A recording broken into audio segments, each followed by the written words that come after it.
He is Al Leiter, MLB Network analyst, won 3 World Series titles and 2-time All-Star. By the way, MLB Network has Phillies-Royals this Saturday. It's showcase telecast. Also, Sunday at 8 Eastern, a documentary on Greg Maddux called One of a Kind. MLB Network now available direct to consumer. Al, thanks for joining us. How do you quantify what Aaron Judge has done so far this season? I don't think we're that surprised, Dan, based on what he did a couple years ago and the amazing season that he had with the Yankees in his free agent year. He is amazing to watch. As I watch with a critical eye as a retired pitcher, he marginally ever looks fooled. His ability to stay on the baseball and go the other way. Honestly, he's a behemoth of a guy, huge, massive hitter person, super impressive, can play center field. And he's just that good, honestly. I'm not surprised, and it's mostly because of where he is now as next echelon superstar. The fact that here's the thing that I think is what's happened, Dan. And I watched over the years. I'm glad you mentioned about the Greg Maddux piece because I can't wait to see it. I've been on the network this week, and we've been showing snippets of it. And, we could argue about generations and who would be who and how would they play now, and they're better now, and they're better athletes. Well, there's a skill to our sport, as you know, and there's a nuance to all of it. And I think what Greg Maddux brought, he doesn't throw 95 to 100, but his ability to carve up a hitter's weakness is beautiful. And I don't think as a broadcast ever, and I did it for a long time with the Yes Network, and I messed around with the ESPN. I think you were there, and then also Fox. We don't get into the nuance of truly how special it is of great arms, the best arms in the world, but the ability to make pitches. And I think when we're talking about a guy like Aaron Judge, I'm watching saying, how do I fool this guy? How do I get him out front? How do I step on the gas pedal, step on the brake? And all of that is not by chance. So when you hear fans like, I like baseball, I watch a little bit, they throw the ball, they hit it. No, there's so much more that goes into that. And Aaron Judge is as locked in as anybody, stays on the ball, goes to right center field, uses the whole field, and then can hit it out of Yellowstone. So it's crazy. Yeah, but if Maddux threw hard when he was with the Cubs. Now, he wasn't throwing 100, but he was probably throwing 95 or maybe somewhere in that vicinity. But then he became low 90s, but fair. Okay, but then he became a pitcher. I don't know how baseball would react to a pitcher, and that's what Greg Maddux is. He was a pitcher, not a thrower, a pitcher. I just don't know if, let's say, the scouts are out there and they go, man, this guy, he gets them to hit comebackers and they get themselves out. He doesn't throw very hard, but I just don't think Greg Maddux gets the chance to be Greg Maddux in today's game. Fair. And how shameful is that? I'm not disagreeing with that. Although we did watch Nestor Cortez last night go 7 innings, 3 hits, no walks, and 4 punch, and he doesn't throw very hard. Look, I played with a lot of guys over the years. Of course, great stuff, so-so stuff.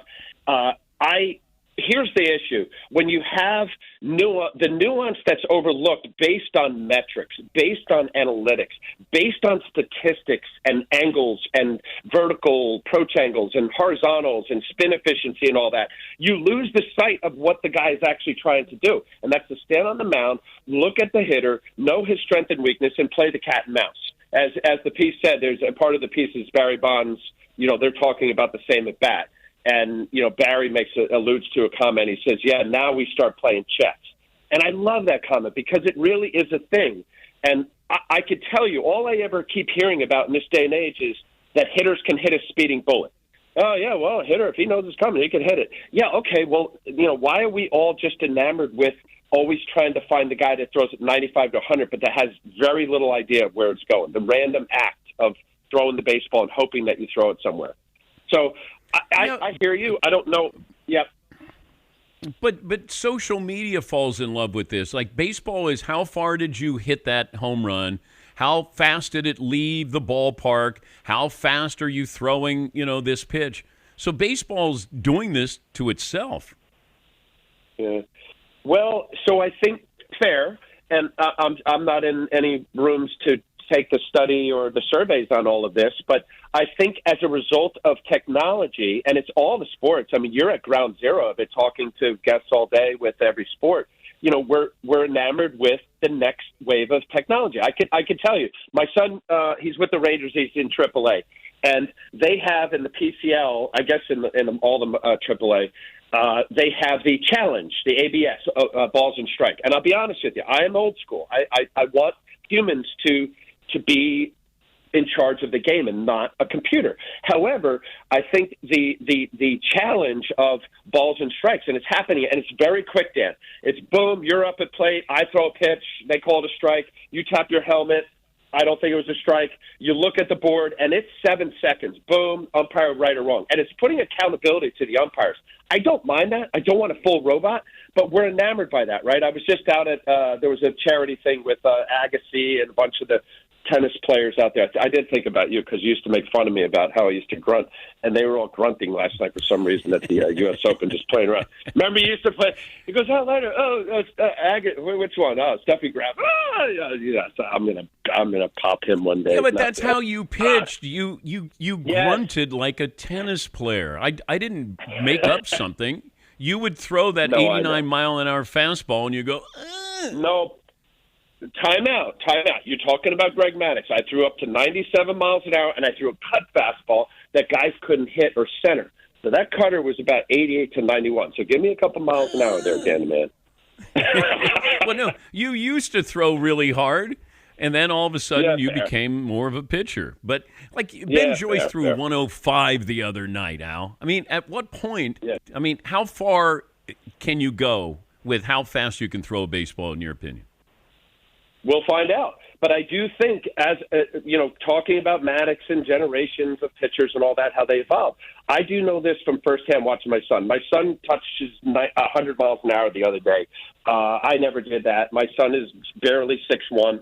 But the understanding of the kinetic chain and the body movement of trying to maximize the energy to allow the body to be strong enough and the sequence of the body movement to allow your arm to be able to throw a ball that hard without popping your UCL or any other kind of muscle or ligament. So, yeah, Joyce has got that kind of arm. We'll see. I mean, Nolan Ryan threw 105 miles an hour, 30 years ago, 40 years ago, whichever. So I don't know. I do know this on a cadaver, and I know I don't want to get in the weeds because you're great and fun show and all that, but on a cadaver, they take the cadaver of a UCL and they bend it back and they measure it in Newton meters. Now it's a cadaver, so there's no forearm muscles or bicep muscles, tricep muscles. 75 Newton meters, a UCL in the elbow snaps. Every pitch you see over 90 miles an hour, give or take, estimated, the Newton meters on the elbow goes greater than 75. Most of the time, it goes up to up to 90 or 100. So technically, the UCL should snap every time, but you protect it with muscles and things around it. So I don't know what the answer is. We'll find out, but I think we're probably there with the Chapmans of the world, and you mentioned Joyce and others that have thrown Hicks and others that have thrown into the low hundreds. Crazy. Talking to Al Leiter, MLB Network analyst and winner of the World Series 3 times, 2-time All-Star. If I said if Ohtani was with the Angels and Aaron Judge, of course, with the Yankees, who would you give the MVP to? Or, well, so far, who would be the leading candidate between those two with the seasons they've had? Well, we're going to have to put in Bobby Witt Jr. as well. I mean, I think Judge ultimately gets it. And, yes, Ohtani's right there. The National League's a little bit more gray for me. Zuna's having a heck of a year with the injury-riddled Braves. And I'll tell you what, Marte, I know he went down with the ankle injury. Can tell Marte with the D-backs, but he's been unbelievable. But it's hard to overlook Judge. It really is. As much as I love Ohtani and what he has brought to the game, I think Judge is. I mean, he's on. I don't think he catches Bobby Witt Jr. Maybe he does. 334. Bobby Witt is at 352 for the Triple Crown of average home run and RBIs. But Judge is he's special, man. He really is. And it's fun to watch. So is when Witt. You see somebody. I mean, Witt is must-see. He's must-see TV. He's a whole lot of fun. And, he gets lost that people aren't spotlighting his games, but they are his at-bats. Let me ask you this before I let you go. Possibility of a 6-inning rule for starting pitchers. All right, how do you enforce that? And the fact that baseball kind of floated it makes me nervous that it feels like they're a little further down the road on this than I would like them to be. Yeah, I just hope they include players because players, you need to feel comfortable about this. I guess I have to see it, Dan. I mean, look, I was to this day, I am so grateful for my manager and Bobby Valentine, who kept me in games that gave me an opportunity to succeed or fail and gave me moments of greatness, the opportunities to be great. Whether it's the 163rd game in 1999, which we're doing a 25th anniversary. Robin Ventura and I have been doing some stuff at Citi Field. I can't believe it's 25 years. But Bobby, let me pitch a complete game shutout. The Game 5 World Series, I got 143 pitches against the Yankees in 2000. Like, those are moments that you wouldn't get. So, now you get a guy, 73 pitches, he gives up a run, and they take him out in the 5th inning. There's somewhere between, abuse and then just being too cute. And I think there's something there. I think it was a 2020 World Series, and not to pick on any managers, but when it gets analytically driven, I think Blake Snell with the Rays gets the Dodgers. Yeah, it was COVID year. Yeah. And he gave up he had one hit. He was no runs, if you remember, Dan, and in the 6th inning, they were winning 1-0. I should have drilled down on it, but he gave up another hit, and they took him out, and he had 70-something pitches. I'm like, what are we doing here? Like, this guy's dominating.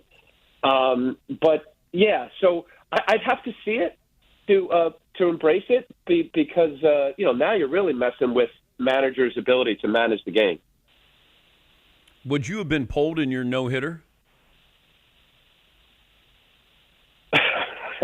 I'll tell you what. If Renee Latchman, my manager of the Marlins, had pulled me there, he might have beat me up, but I would have not let him take me out of the game. I would say no. I think I threw 100. Wait, how are you going to tell your manager you can't take me out, even though you're throwing a no-hitter? If this was today, in today's game, I just run out on the field. Little league. They come running out. I start running out the center field. No, you're not taking me out. You would just sit on the mound. I'm not going. Yeah. I'm going to take my ball. I'm not going to give it to you. Yeah. Wait a minute, Renee, I got a no-hitter in the 9th inning. Yeah, all right. Yeah. The Greg Maddux One-of-a-Kind documentary coming up this Sunday night at 8. And MLB Network has Phillies-Royals this Saturday for its showcase telecast. Great to talk to you as always, Al. Thanks for joining us. Thank you. Take care, Dan. That's Al Leiter. He threw a no-hitter and won the World Series 3 times.